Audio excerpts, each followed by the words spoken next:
नमस्कार दोस्तों। नमस्कार दोस्तों। अरे नहीं, नहीं आ रही। नमस्कार दोस्तों। हमारे बीच में कांग्रेस वर्किंग कमेटी के मेंबर और पूर्व उप मुख्यमंत्री श्री सचिन पायलट जी हैं। मैं उनको कहूँगा कि आपको संबोधित करेंगे। मैं उनका सबसे पहले स्वागत करता हूं और वो आपको संबोधित करेंगे। थैंक यू, बहुत बहुत शुक्रिया। साथियों, आज राजस्थान में जो घटनाक्रम हुआ वो आप सब ने देखा और आप सब इस बात को जानते हो कि राजस्थान में आज से 29 दिन के बाद चुनाव है विधानसभा के। विधानसभा का चुनाव घोषित हो चुका है। आचार संहिता राजस्थान में और अन्य राज्यों में लग चुकी है और आज ही के दिन भारत सरकार की जो एजेंसीज हैं उन्होंने जो कार्रवाई करी है जयपुर में और अन्य शहरों के अंदर, उन कार्रवाइयों की जो टाइमिंग है, जो उद्देश्य है और जो इंटेंट है वो पूर्ण रूप से संदिग्ध है। और ये मैं इसलिए कह रहा हूं कि जो एजेंसीज भारत सरकार की हैं उनका दुरुपयोग लगातार हो रहा है, ये अब जग जाहिर हो चुका है। लेकिन चुनाव संध्या से ठीक पूर्व, ठीक इलेक्शन से पहले जिस प्रकार से एजेंसीज को राजस्थान में छोड़ा गया है, कांग्रेस पार्टी के नेताओं को भयभीत करने के लिए, आतंकित करने के लिए, देश और प्रदेश इस बात को बहुत गंभीरता से देख रहे हैं। कांग्रेस पार्टी करप्शन के खिलाफ है, भ्रष्टाचार के खिलाफ है। अगर कोई भी निष्पक्ष जांच होती है और कोई सबूत प्रमाण के साथ संदिग्ध पाया जाता है, उस पर कार्रवाई हो, इसके पक्ष में हम लोग हैं। लेकिन इलेक्शन में अपनी हार देखते हुए अगर भारत सरकार इस बात को समझ गई है कि वहां बीजेपी चुनाव हार रही है और फिर नेताओं को स्पेसिफिकली टारगेट कर कर बिना सबूत और तथ्य के कांग्रेस पार्टी के अध्यक्ष को जिस प्रकार से उनके अगर रेड डाली गई, उनको कोई समन नहीं, कोई बुलावा नहीं, कोई सबूत नहीं, और इस प्रकार की जो रेड डाली गई है वो सिर्फ एक संकेत देने के लिए दी गई है, मैसेज देने के लिए दी गई है कि अगर हम पॉलिटिकली कमजोर पड़ेंगे तो हमारा साथ देने के लिए नाना प्रकार की जो एजेंसीज भारत सरकार की हैं, चाहे वो सीबीआई है, ईडी है, इनकम टैक्स है, उनका हम दुरुपयोग करेंगे और लोगों के अंदर एक तरह का भय पैदा करने की हम कोशिश करेंगे। इसका कांग्रेस पार्टी पूरी तरह से विरोध करती है और मैं समझता हूं कि लोकतंत्र में पॉलिटिकल पार्टीज को अपने विजन, अपने मैनिफेस्टो, अपनी विचारधारा, अपने नेताओं की दम के ऊपर चुनाव लड़ना चाहिए। भारतीय जनता पार्टी सभी 5 राज्यों में फिलहाल पीछे चल रही है और मैं ऐसा मानता हूं कि जो आज की कार्रवाई है वो इस बात का स्पष्ट संकेत है। जहां तक मुख्यमंत्री जी के बेटे वैभव गहलोत को जो समन दिया गया है वो भी आप जानते हैं। उन्होंने खुद कहा, वैभव ने, कि ये 12 साल पुराना कोई प्रकरण था और पोलिंग डेट अनाउंस होने के बाद अचानक से समन भेजा जाना, सब लोग समझते हैं कि इसके पीछे क्या सोच हो सकती है। मैं फिर रिपीट करना चाहता हूं, करप्शन के खिलाफ, गलत काम करने वालों के खिलाफ हम सब लोग हैं, लेकिन कार्रवाई करती है ईडी और जवाब दे रही है बीजेपी। एक्शन एनफोर्समेंट डायरेक्टरेट ले रहा है और बीजेपी उसकी सफाई दे रही है, स्पष्टीकरण दे रही है। यह समझ से परे है। तो एक पॉलिटिकल वेपन की तरह एजेंसीज को इस्तेमाल करना, यह लोकतंत्र के लिए बहुत ही नकारात्मक संकेत है। हम सबको प्रेरणा लेनी चाहिए, मैं समझता हूं, राहुल गांधी जी से। उनके ऊपर भी नाना प्रकार के केस थोपे गए, ईडी ने कई बार उनको बुलाया, हर बार वो पेश हुए, अपनी बात को रखा। इसलिए कांग्रेस के नेताओं कार्यकर्ताओं को डरने की कोई जरूरत नहीं है। हम लोग ये चुनाव मजबूती से लड़ेंगे और चुनाव जीतेंगे। तो ये जो कोशिश की गई है आज के दिन कि चुनाव से ठीक पहले जब मॉडल कोड ऑफ कंडक्ट लगा हुआ है तब आप इस प्रकार की कार्रवाई कर रहे हैं, तो ये बात सब लोग समझ रहे हैं कि कार्रवाई क्यों करनी पड़ रही है। अगर वो चुनाव जीत रहे होते, बहुमत की तरफ बढ़ रहे होते, तो शायद इस प्रकार की कार्रवाई होती। तो जो टाइमिंग है, जो इंटेंट है, जो ऑब्जेक्टिव है, वो संदिग्ध है, सस्पिशियस है।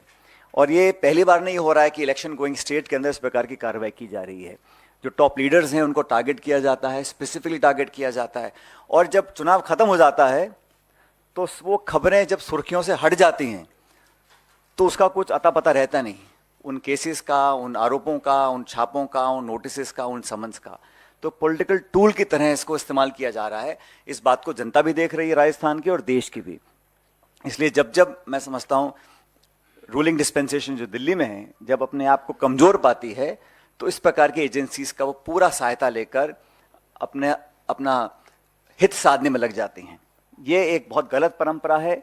ये लोकतंत्र के लिए, जैसा मैंने पहले कहा, एक अच्छा संकेत नहीं है।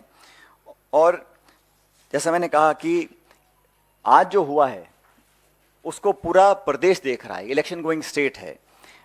राजस्थान के अंदर जब जब करप्शन के इश्यूज आए उस पर कार्रवाई करने की मांग पहले भी होती, आज भी होती आई है। लेकिन अब जब चुनाव डिक्लेयर हो गए हैं, अब जब इलेक्शन सिर्फ 3-4 हफ्ते दूर है, अब अचानक आप जागें, पुराने केसेस को आप उठाएं, समन्स भेजें, छापे डालें और एक प्रकार से लोगों को टारगेट कर कर उनका चरित्र हनन करने की जो कोशिश करें। जांच से कोई डरता नहीं। आप कोई भी जांच कराइए, सब जांच फेस करने को तैयार है। जैसे मैंने कहा, राहुल गांधी जी फेस कर रहे हैं, सब लोग फेस कर रहे हैं। लेकिन इलेक्शन की पूर्व संध्या पर इस प्रकार की कार्रवाई होना, इसकी मैं भर्त्सना करता हूं, इसकी मैं निंदा करता हूं कि ये जो किया गया है ये पूर्ण तरह पॉलिटिकली मोटिवेटेड है। आप लोगों के कोई सवाल हैं तो मैं जवाब दे सकता हूं।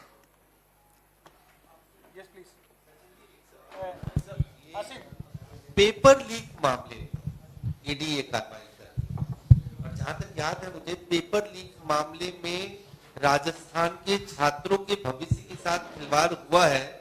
इस बात को लेकर आपने लंबे समय तक एक प्रोटेस्ट आंदोलन, इस पूरे मामले को और इस पूरे मुद्दे को उठाया। आज ईडी इसी मामले को आधार बना के कार्रवाई कर रही है, क्या कहना चाहेंगे आप? ईडी का कोई स्टेटमेंट आया है? ईडी ने स्पष्ट किया है कि वो किस लिए कार्रवाई कर रही है, किसके ऊपर कार्रवाई कर रही है, क्या टाइमिंग उसकी है, क्या ऑब्जेक्टिव उनका है। ये खबरें फैलाई जाती हैं कि फला फला मुद्दे को लेकर कार्रवाई करेगी। मुझे तो अभी तक मैंने कोई ऑफिशियल स्टेटमेंट उस एजेंसी का देखा नहीं, पहली बात। दूसरी बात, पेपर लीक के खिलाफ पहले भी मैं था, हमारे हम सब लोग थे, आज भी और हमेशा रहेंगे। पेपर लीक अगर होता है तो लाखों नौजवानों के भविष्य पर अंधकार का काला साया आता है। इसको कोई सपोर्ट नहीं कर सकता। लेकिन मुझे खुशी है, जब इस मुद्दे को हमने उठाया था, एआईसीसी ने इसका संज्ञान लिया था और हमारी सरकार ने विधानसभा में एक कानून पारित किया जहां पेपर लीक में अगर कोई पकड़ा जाएगा उस पर उम्र कैद का प्रावधान देश में कहीं नहीं है। हम लोगों ने जब बात को उठाया तो एक लाइफ इम्प्रिजनमेंट का प्रावधान विधानसभा में पारित करवाया है। तो हम गंभीर हैं कि पेपर लीक जैसे इशू पर हम कार्रवाई करवाएंगे। लेकिन अभी तक जो कार्रवाई हुई है ये सिर्फ कांग्रेस अध्यक्ष हो या कोई मुख्यमंत्री हो या कोई बड़ा नेता हो उस पर की जा रही है। ये पेपर लीक से कोई लेना मुझे लगता नहीं है। वो तो एक खबर चल रही है। जैसा मैंने कहा, एक्शन ईडी लेता है और जवाब बीजेपी देती है। मुझे तो कोई ऑफिशियल स्टेटमेंट ईडी का अब तक देखा नहीं है मैंने, या उन्होंने कुछ कहा हो, स्पष्टीकरण दिया हो। अब आप किसी के घर छापा डाल दें, विजुअल्स दिखा दें, मीडिया में बातें फैला दें, तो वो तो कहीं ना कहीं मोटिवेटेड है और सब सिंक्रोनाइज्ड है इलेक्शन डेट को देखते हुए।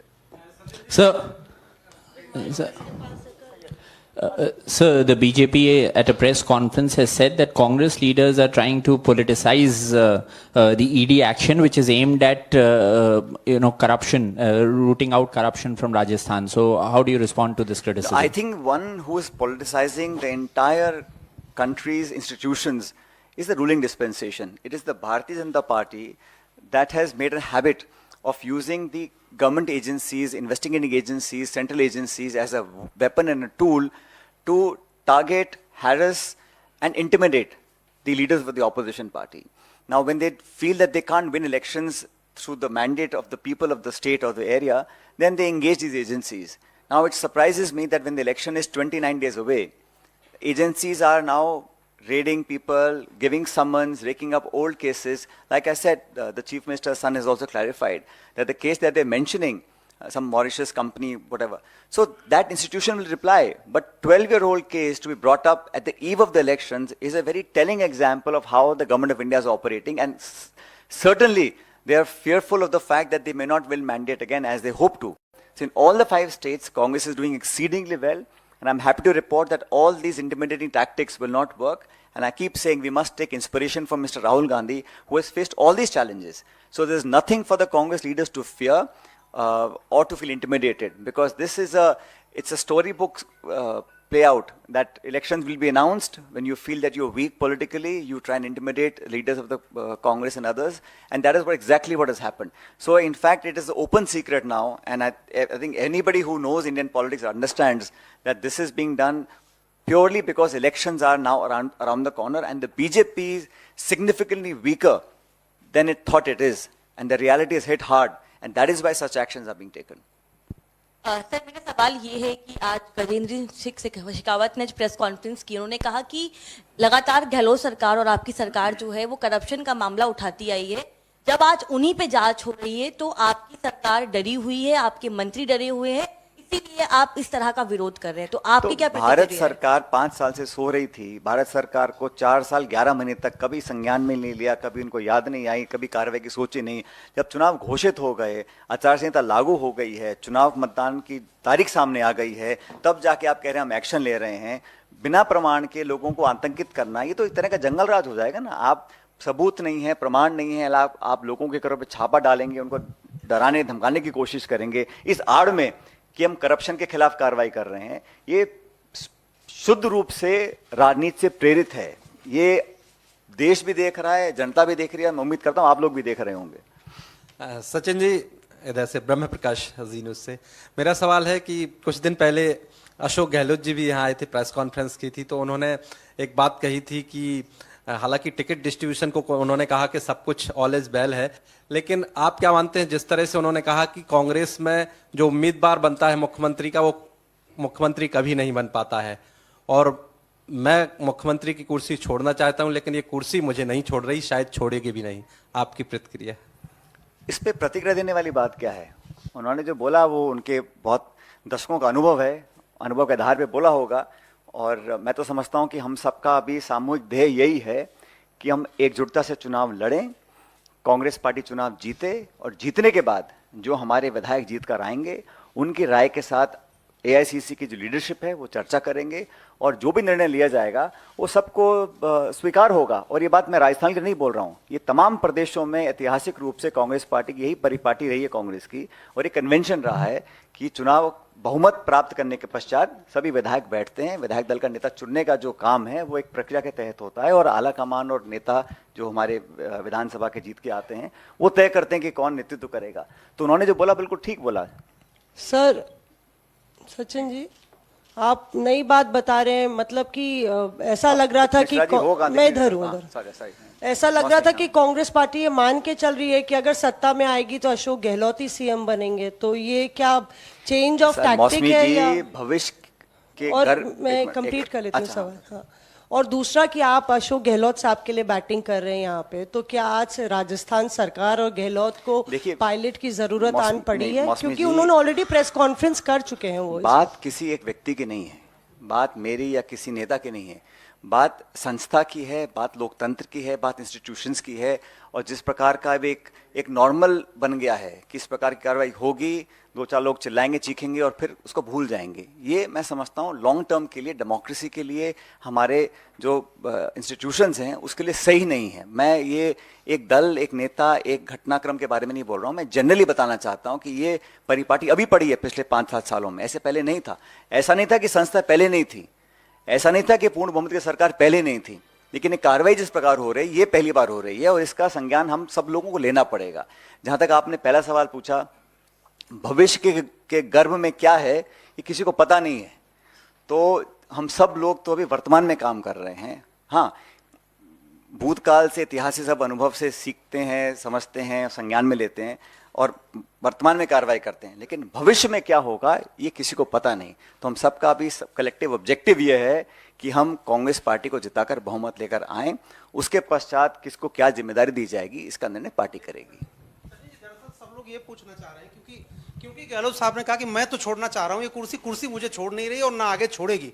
तो सब लोगों का ये जानना कि आपके पास चूंकि जिम्मेदारी, अब आपकी कोई केमिकल इस तरह का इजाद आपने किया कि जो चिपकी हुई कुर्सी उसको आप अलग कर सकें, कोई इस तरह का कोई अनुसंधान आप कर रहे हैं? और हमारे यहाँ सुनो मेरी बात, दूसरी बात, एक छोटा सवाल, आपने तमाम प्रक्रिया बता दी कि हमारी पार्टी में ये प्रक्रिया है, तो प्रक्रिया के तहत 2 ऑब्जर्वर गए थे, प्रक्रिया के तहत उन्होंने विधायक दल की बैठक बुलाई, तो उस प्रक्रिया का पालन तो वहां हुआ नहीं, तो आप कैसे उम्मीद करते हैं कि आगे प्रक्रिया का पालन ऐसा है जो आप, मैं जानता हूं मुझे क्या बुलवाना चाह रहे हो, लेकिन जो जिस घटनाक्रम का आपने उल्लेख किया है वो भी एक शोध का विषय है कि वो, लेकिन वो अतीत में है। मैंने कहा जो समय निकल गया वापस आने वाला नहीं है, अब हमें आगे की तरफ देखना है। बड़ी चुनौती देश के सामने है। ये 5 राज्यों में अगर कांग्रेस पार्टी जीतती है तो निश्चित रूप से 2024 में इंडिया अलायंस सरकार बनाएगी भारत में।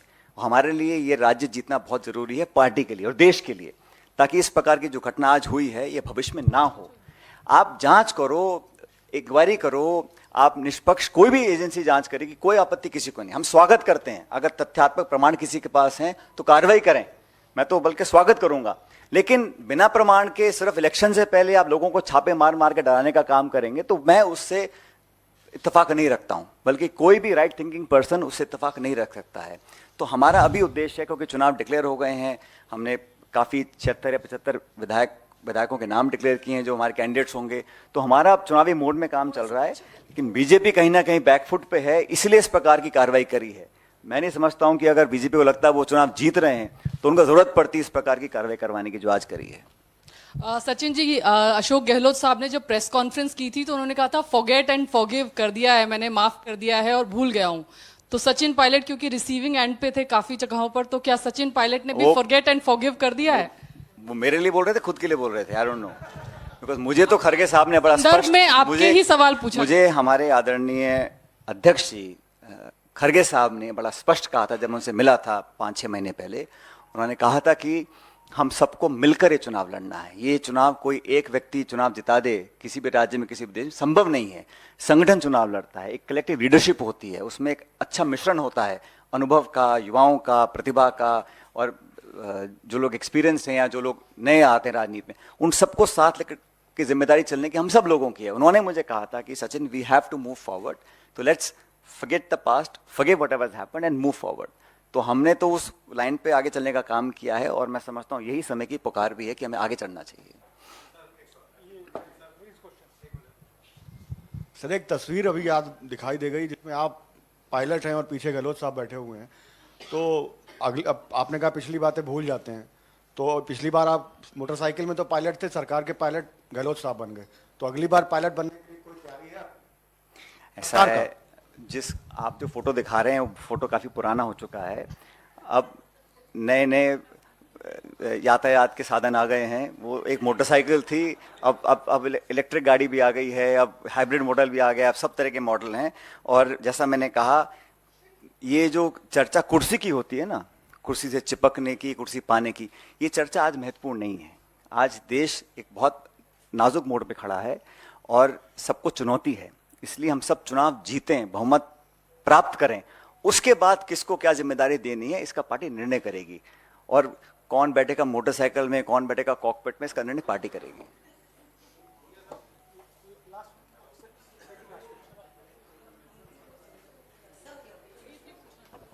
हाँ, लास्ट में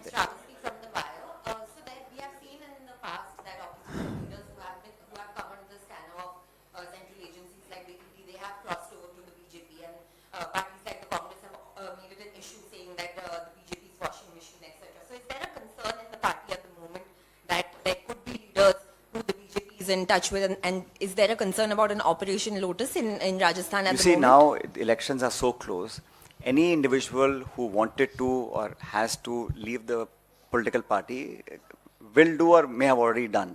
I don't think these actions are going to now have a fallout where people will either leave or join parties. Before every election, some individuals leave the party, some join the party. It's a very natural thing that happens almost every state and every election.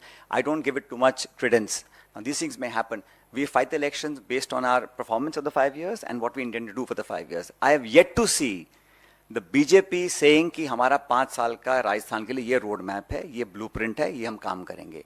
आप आरोप लगाएं, अपने गिरेबान में झांके नहीं, अपने नेताओं की जांच नहीं करवाएं और सिर्फ कांग्रेस को टारगेट करते रहें without any agenda, without, like I said, without a road map for the state of Rajasthan. How will people believe that? और 5 साल में every bi election the BJP has lost. Even today the amount of chaos that is happening, it is not for me to comment on the BJP's internal politics, but the fact of the matter is that there is a huge unrest among its own cadre. That's for them to deal with. I am just stating that we are fighting this election unitedly. We are fighting the election to win, and we are fighting because we worked on the grassroots, and whatever the Congress party manifesto was, we have tried to achieve most of what we announced we will do in the manifesto, and we will release another, like we announced 2 guarantees just yesterday. Priyanka ji was in Junjunu. We are campaigning very, very aggressively based on people's issues. We are not doing personalized targeting. We are not using unparliamentary languages to attack our opponents. We are fighting on issues, people's issues, and what we've done and what we will do. So I'm very confident that no matter what happens, the Congress party will secure a very, very substantial mandate in the next coming elections.